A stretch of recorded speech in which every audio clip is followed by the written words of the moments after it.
This week we're going to look at angle of approach and success in Jiu Jitsu.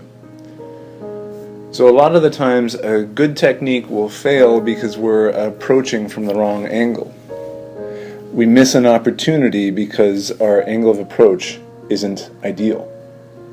So what this means in terms of your Jiu Jitsu, to boil it down to one simple thing, is change your body position. If you're attacking just with your arms or your legs and your body position isn't changing, then the situation isn't changing and your likelihood of succeeding is very slim. If you're trying to defend or escape, and again, your body position isn't changing, then you're just fighting off the inevitable with your arms and legs, and eventually you'll tire and they'll win. Body position change, or your angle of attack and defense, is the key to any maneuver being successful. Think of it like approaching an open door. If you approach it from the wrong angle, you can't go through it. It doesn't matter. If the door is in front of you and you go to the left, you're not going to go through it. You need to line up your angle with the opening. So when you think about, say, attacking somebody's collar or the neck, if you're trying to get the far side of their neck, you need to move yourself over there to get access to it. Not try and reach and claw and scramble and muscle your way there with your hands. Make it as easy as possible for your limbs to do their work by adjusting the position of your core. This also makes you a much more challenging opponent for somebody to keep a hold of.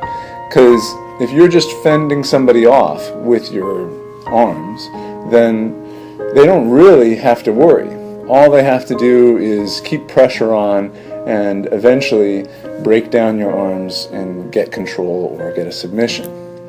But if you're moving, not only are you a hard target to capture, but they're in danger of you transitioning to a stronger position at any time.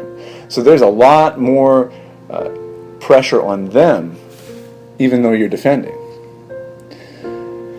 Focusing on moving your core, moving from your core when you are doing Jiu-Jitsu is a fundamental principle.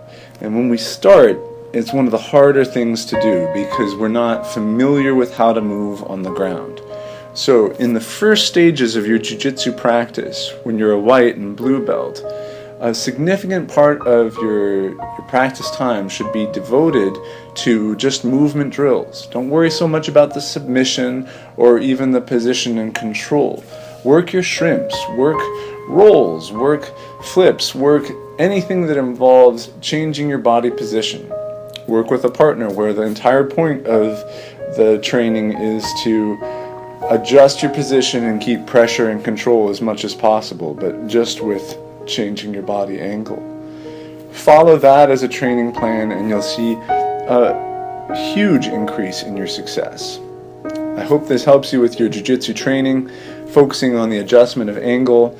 Combine that with some of the other things we've talked about so far with timing, and you're going to see a great performance in your Jiu-Jitsu game. Thank you very much. We'll talk to you next week.